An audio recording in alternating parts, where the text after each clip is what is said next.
जब भी आप पीसी बिल्ड करते हैं या किसी शॉप में जाके करवाते हैं तो आपको किन बातों का ध्यान रखना चाहिए, चलिए इस वीडियो में जानते हैं।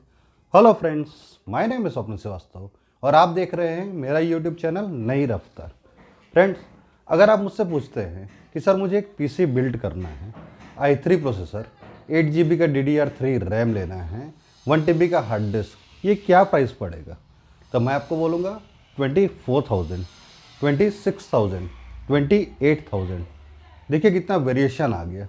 वैसे ही आप अलग अलग शॉप्स में जाते होंगे तो ये वेरिएशन आपको देखने को मिलता होगा और आपको लगता है कि जो सबसे कम रेट दे रहा है वो सबसे अच्छा है, या जो सबसे ज़्यादा रेट दे रहा है वो सबसे अच्छा है। सेम स्पेसिफिकेशन में इतने रेट के अंतर क्यों आते हैं, चलिए अब समझते हैं। तो सबसे पहले बात करते हैं हम CPU की, मतलब प्रोसेसर। आप i3 प्रोसेसर ले रहे हैं, अगर आप उसका सेकेंड जनरेशन देखते हैं और जब उसका 7th जनरेशन देखते हैं तो दोनों के प्राइस में कम से कम 40, 50, 60, हो सकता है डबल तक का आपको रेट का डिफरेंस देखने को मिले। क्योंकि क्या होता है कि जैसे जैसे जनरेशन अपग्रेड होता है आपका चीज़ें भी अपग्रेड होती हैं, आपकी स्पीड फास्ट हो जाती है, आपका पावर कंजम्पशन भी कम होने लगता है। तो अगर सेकेंड जनरेशन यहाँ पे है, थर्ड जनरेशन यहाँ, फोर्थ, फिफ्थ, सिक्स्थ, ये ऐसा बढ़ते जाता है। तो आप सोचिए कि कितना डिफरेंस आ गया सेकंड से सिक्स्थ के बीच में, चाहे परफॉर्मेंस को लेके हो चाहे रेट को लेके हो। तो आपको हमेशा ध्यान रखना चाहिए कि जहाँ तक आपका बजट अलाउड करे आप सबसे टॉप जनरेशन लीजिए। टॉप नहीं तो कम से कम आपको मिड जनरेशन का CPU लेना चाहिए। एक पॉइंट और उठता है कि आपको कैसे समझ में आएगा कि कौन सा CPU किस जनरेशन का है। तो जनरली तो बॉक्स में ये क्लियरली मेंशन होता है कि वो कौन से जनरेशन का है, पर अगर कहीं पे वो मेंशन नहीं है या बॉक्स आपको नहीं मिल रहा है, आप असेंबल करवा रहे हैं, तो आप जब भी प्रोसेसर को देखेंगे वहाँ पे लिखा है आपका इंटेल i3 के बाद 4 डिजिट का एक नंबर होता है 3100, 3200। तो जो ये 3 से स्टार्ट हो रहा है ये आपका थर्ड जनरेशन को शो करता है। वहीं अगर 4100 तो वो fourth generation, 6100 six generation and 7100 seven generation. तो आप वहाँ से भी समझ सकते हैं कि आपका प्रोसेसर किस जनरेशन का है। तो चलिए अब रैम की बात करते हैं। आप बोलते हैं कि 8 GB का DDR3 रैम, सिर्फ इससे फ़र्क नहीं पड़ता, उसकी फ्रीक्वेंसी कितनी है, इससे उसके परफॉर्मेंस और प्राइस में बहुत फ़र्क पड़ जाता है। फॉर एग्जांपल आप 2 GB का DDR3 रैम ले रहे हैं और अगर उसकी फ्रीक्वेंसी 1066 मेगाहर्ट्ज़ है या 1600 मेगाहर्ट्ज़ है तो दोनों का परफॉर्मेंस और प्राइस में आपको काफ़ी डिफरेंस मिल जाएगा। तो आपको ये देखना है कि आपको कौन से फ्रीक्वेंसी का रैम लगा रहे हैं और आपको उसी का प्राइस देना है। सेम गोज़ विथ CPU कि आपको जिस जनरेशन का CPU लेना है उसी जनरेशन का आप प्राइस दे रहे हैं कि नहीं दे रहे हैं, ये आप हमेशा चेक कीजिए। एक क्वेश्चन और उठता है कि मदरबोर्ड कौन सा लूँ, मेरे प्रोसेसर को मदरबोर्ड कौन सा सपोर्ट करेगा।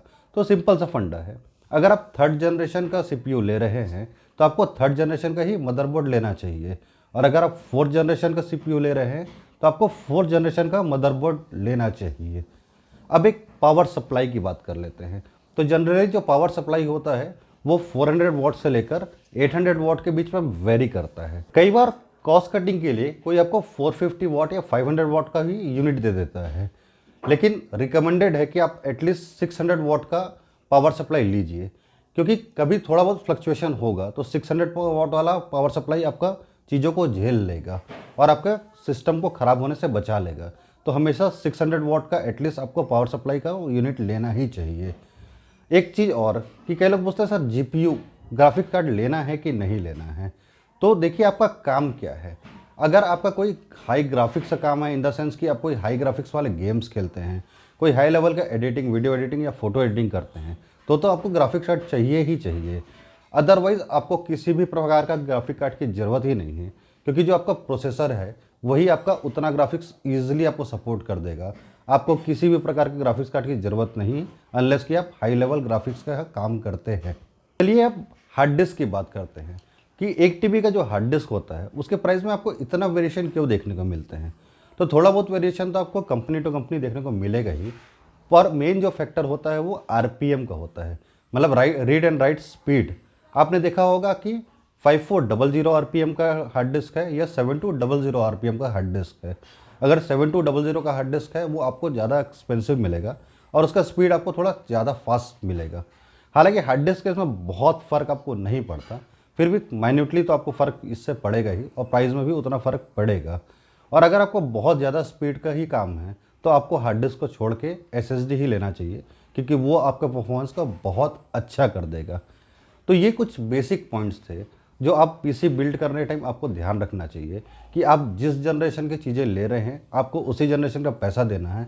ऐसा ना हो कि आपको कोई 7 जनरेशन का पैसा ले रहा है और आपको 5th जनरेशन का CPU दे दिया सिर्फ i3 बोल के, या फिर हार्ड डिस्क में जो मैंने बताया, मदरबोर्ड में मैंने जो बताया, उन सारे पॉइंट्स को आपको हमेशा ध्यान रखना चाहिए, ताकि एक आपको अच्छा परफॉर्मेंस के साथ साथ आपका प्राइस भी अच्छा बैठे, एक बजट में आपके लिए बहुत अच्छा पीसी तैयार हो जाए। बस यही था आज के वीडियो में। मिलते हैं फिर नेक्स्ट वीडियो में। तब तक खुश रहिए, मस्त रहिए, बिंदास रहिए। Bye bye.